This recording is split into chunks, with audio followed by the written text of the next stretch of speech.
Hello. Hello. হ্যাঁ, বলো। কি করো? এই তো বসে আছি, তুমি? আরে আমিও বসে আছি। বলো। শোনো না, হ্যাঁ। আমার না মোবাইলের রিচার্জ শেষ। কি? হ্যাঁ, আমার না জিও সিম, একটু ভরায় দাও না টাকা।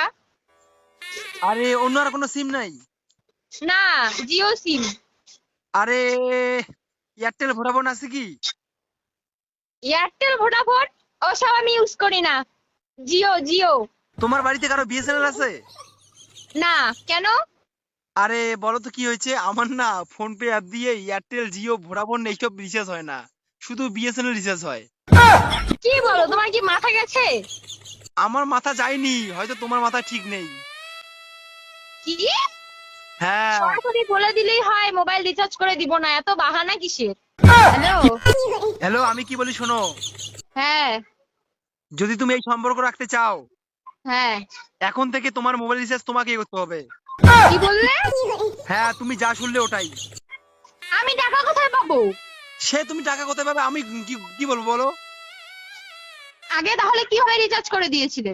দেখো, আগে 219 টাকা লাগতো, ঠিক আছে, বন্ধুর কাছ থেকে ধাদুর করে আমি রিচার্জ করে দিতাম। এখন সেই রিচার্জ 249 থেকে 289 টাকা হয়ে গেছে। অতএব আমি আর পারবো না। তুমি সামান্য মোবাইল রিচার্জ করার জন্য আমার সাথে সম্পর্ক রাখতে চাইছো না? ছি, লজ্জা লাগে না তোমাকে দিয়ে বলতে? হোক লজ্জা, আমার কোনো সমস্যা নেই, ছেলে হলে বুঝতে মর্মটা কি, ঠিক আছে হ্যাঁ, টাকা। হয়েছে, আর বলতে হবে না। দেখো, তুমি ভুল কিন্তু বুঝতেছো, কখনো জানার চেষ্টা করেছো তুমি? আমার নিজের সিম 249 টাকা সিম, এখন কত হয়েছে জানো তুমি? দুশো হয়েছে উননব্বই টাকা হয়েছে হয়েছে হয়েছে, আর বলতে হবে না। দেখো, যদি এই সম্পর্ক রাখতে চাও, তাহলে তোমার সিম, তুমি সিম তোমার যে সিমই থাক না কেন, তোমাকে বিএসএনএল আসতে হবে। আমি আসবো না। তুমি কি ভালোবাসা পুতুল খেলা মনে করেছো যে সিমের মতো আমাকে পোর্ট করবে? দেখো, তুমি কিন্তু উল্টো ভাবছো। দেখো, আমার কথাটা বোঝার চেষ্টা করো। তোমার সিমটা যদি পোর্ট করো, তাহলে সমস্যা কোথায় বলো তুমি? আরে পোর্ট কি করে হবে? বিএসএনএল ভালো নেটওয়ার্ক দেয় না। আর তাতে কি হয়েছে, রিচার্জের দাম তো কম। তুমি না একটা হাড় কিপটে মাল। দেখো, তাহলে সেটাই আমি। আমি সিম পোর্ট করবো না, তোমার যা ইচ্ছা তুমি করো। তাহলে আমি তোমাকে সোজা কথা বলে দিচ্ছি, যতদিন তুমি সিম পোর্ট করবে না, ততদিন তোমার সাথে আমার কোনো সম্পর্ক থাকবে না। তুমি বলো কি, গাঁজা খেয়ে কি কথা বলছো আমার সাথে? তুমি যা মনে করো, তোমার নিজের সিম তুমি নিজে রিচার্জ করো, ঠিক আছে, এটা সিম পোর্ট করো।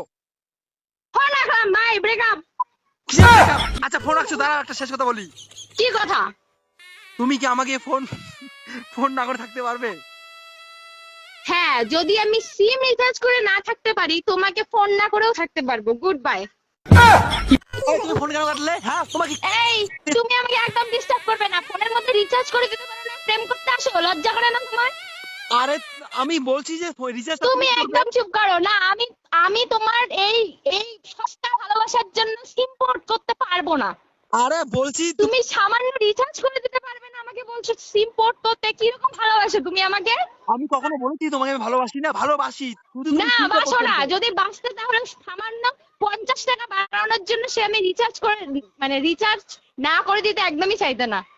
দেখো, এরকম বাড়াবাড়ি হয়ে যাচ্ছে। না, বাড়াবাড়ি না। আমি তোমার সাথে আর কোনো রকম সম্পর্ক রাখতে চাই না, ব্যাস, কথা শেষ। তুমি সামান্য রিচার্জের জন্য আমার সাথে সম্পর্ক রাখবেই না? না, এটা কোনোদিনও সম্ভব না। আমি আমার বয়ফ্রেন্ডের কাছ থেকে রিচার্জ করে নেবো, না হলে আমি আমার ফোনে রিচার্জ করার টাকা কোথায় পাবো? ও, তুমি তো আমার সারা বছর তুমি আমার আশায় থাকবে। কি কি বললে শোনা গেল না। তুমি, তুমি সারা বছর আমার আশায় থাকবে। অবশ্যই। তুমি আমার বয়ফ্রেন্ড, তাহলে তোমাকে আমার দায়িত্ব নিতে হবে সবকিছুর। আচ্ছা, আমি তোমার কি বয়ফ্রেন্ড, রিচার্জ বয়ফ্রেন্ড? হ্যাঁ, রিচার্জ বয়ফ্রেন্ড।